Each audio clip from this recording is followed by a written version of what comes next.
guys.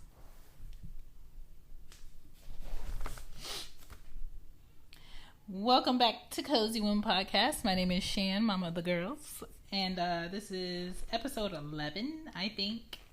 I hope. I wanted to talk about parent-to-kid bonds. Meaning bonding with your kids, seriously. Yes, moms gave birth.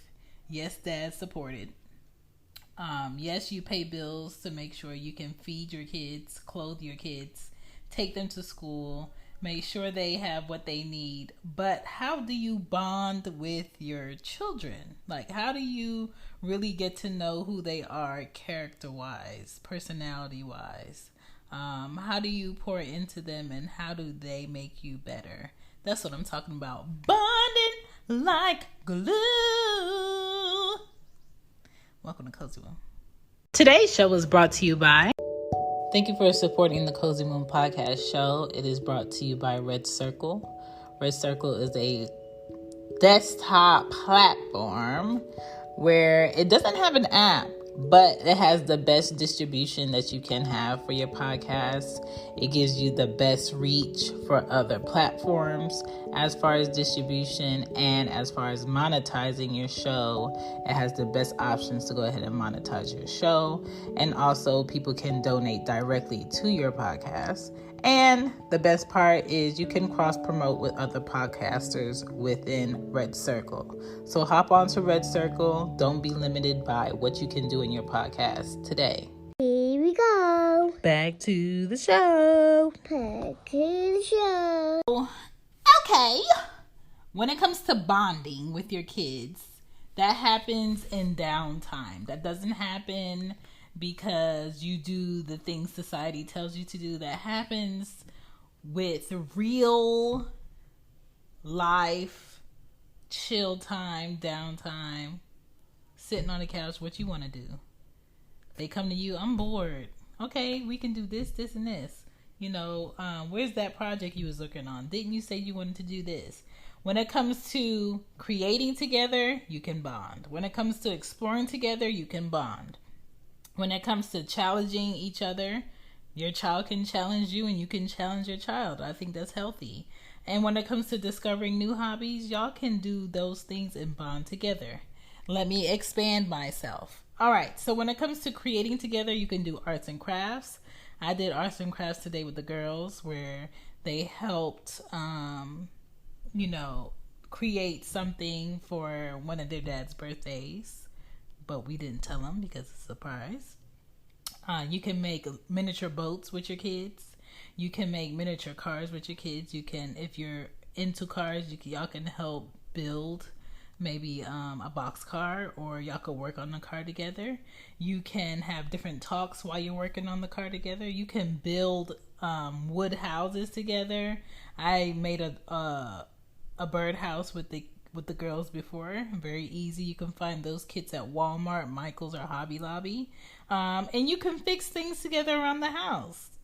Kids are very smart, and they really hold that information in once you teach it to them one good time. When it comes to exploring together, y'all could go to museums together. You could try new foods together. You can make it like every Saturday we try a new restaurant. You could visit a new city together with your child. One weekend, instead of staying home and watching TV or being on the iPad, why don't y'all go to a different city? Why don't y'all go to take like a weekend trip?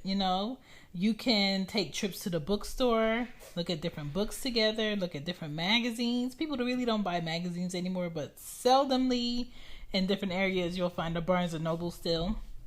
And y'all could look at magazines and y'all could put them back and it don't cost you a thing, right? How you can challenge each other, your kid and you, with bonding. Y'all could go camping together. You could do road trips together. You can do hiking.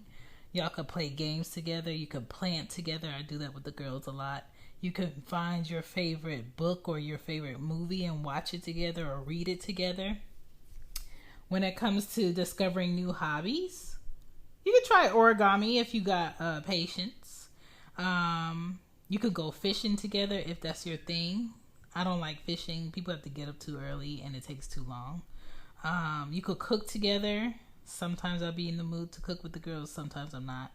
You can, do photography together. That's something interesting. You could do scrapbooking with your kids with past photos. You can sew together, again, if you have patience. You can exercise together. Like kids today, they really don't have true recess. A lot of kids today are not active as they should be. But if you could get your kid to exercise with you, Ari's always trying to exercise with me. I don't let her go on my treadmill. I don't let her lift all my weights, but the ones I know that she can lift, she'll try them. She'll try to do the same moves with me on my extra yoga mat. Like, there's so many ways that you can bond with your kids, and y'all could just have downtime together. Y'all can relax on each other. It'll teach your child how to be affectionate, how to think outside of themselves, how to just be in the essence of someone's presence and don't have to talk all the time, don't have to do something all the time. It doesn't have to involve them buying you something. It doesn't have to involve them giving you a thing to be like you had a good time. It doesn't have to involve you going to a restaurant and spending money in order to have a good time. You can have the fun at home. You can have the fun in your spaces. You can have the fun by doing things that really don't cost you much but gas money. You have to figure out what it is that your child likes and pour into that. Your child is going to get to know you when you show them what you like and you invite them to learn about it. It's very simple on bonding with your kids. I don't understand why parents today feel like, oh, they're into that now. I don't know anything about that, so I just let them do their own thing. You're making sure that your child is more distant when you do that. It is, as a parent, I feel like it is your obligation to understand the things that your child is into, to get to know them better and learn to respect them better for whatever their hobbies are or their thing is. For children, it is not their obligation to get to know what you like, but it's nice that you invite them into a space to get to know what you like. Like, I know Ari's dad is very into music, so she knows that because she sees him working on music at the house. She sees him working on different machines and things, so she understands that. If I ask Anya what her dad likes to do, she would have no clue because they don't talk, and she never gets to see him in his own element. One, because he doesn't live here. Two, because I feel like he's just not at the stage where he feels like his child needs to know him more, which is redundant to me, but that's, again, none of my business because I give him the space to make that connection. He just doesn't connect the dots. So this is what happens when you have a parent that is very involved and one that is really not involved.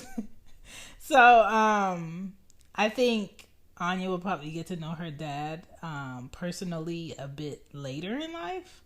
Arya gets the opportunity to get to know her dad now, as she's growing. She gets to know what her dad likes. She knows what her dad's favorite color is. Anya doesn't know that because they don't have those discussions. For me, the girls know everything about me. I'm an open book. I tell them that I don't have a favorite color. I have two favorite colors, which is yellow and red. They know I'm into art. They know I'm into painting. They know that I like to work out. They know that my favorite thing to drink is water. They know that I'm slightly addicted to ice. Is it an iron problem? Possibly. They know that I like to keep my house clean. They understand that I do podcasting. It is a very common thing for them to ask me, are you recording tonight? Do we have to go to bed? Like, my kids are not in the dark about who I am, right? And I'm not in the dark about who my kids are. Okay, I know what my 4-year-old's personality is. I know what my 7-year-old's personality is. As a parent, I feel like I am obligated to know those things. I know that I don't ever have to worry about Anya getting in trouble and lying about it because she tells on herself all the time, to the point where I have to tell her, you know what, you could have kept that information to yourself. And I know Arya is the one that I'm going to have to take a double take, peek in on that, make sure I know where my keys are. And I know that school-wise, teachers will probably call me more, principals will probably call me more, and I'm not going to ask any questions. I'm just be like, I'm on my way, because I know what kind of child I have, right? And you understand that through bonding, through watching them in the house, through observing, overhearing, and, having your parental senses on all the time. But if a parent is very disconnected and doesn't really get to know their child, and you only see them surface wise, and you always ask them like those stranger like questions that a stranger on the street would ask them, you're not going to get to know who your child is. And you're going to do yourself a disservice. So it is very important for parents to have a parent to kid bond. And it is nice that parents leave a door open for kids to get to know who they are personally, not just on a parent level. My name is Shan. I'm not telling you what to do. I'm not telling you that this is the rules and you must. But I'm just saying it's a better relationship with your children when you do understand who they are, character-wise. Thank you for listening to Cozy One Podcast. My name is Shan. I appreciate y'all. Thank you for leaving a review. Either it's on Apple, Google, Castbox, Podbean, whatever platform you like. Spotify. If you're leaving a review, if you're leaving a comment, if you're sharing this show with other people, I appreciate y'all so much.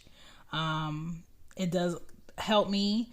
Thank you guys for sticking around. If you're a subscriber, thank you for checking out the merch and purchasing the merch. I've been selling more merch lately. You can check it out at the Cozy Womb shop. If you just put that in, Teespring is our platform. It'll pop up. And you can check out more shows on redcircle.com or on Apple, Spotify, and your other podcast platforms. I would definitely be back later this week with another one. I appreciate you guys. Happy Monday. Don't let anybody stress you this week. You are great. You are fabulous. You got this. Peace. Bye. Bye.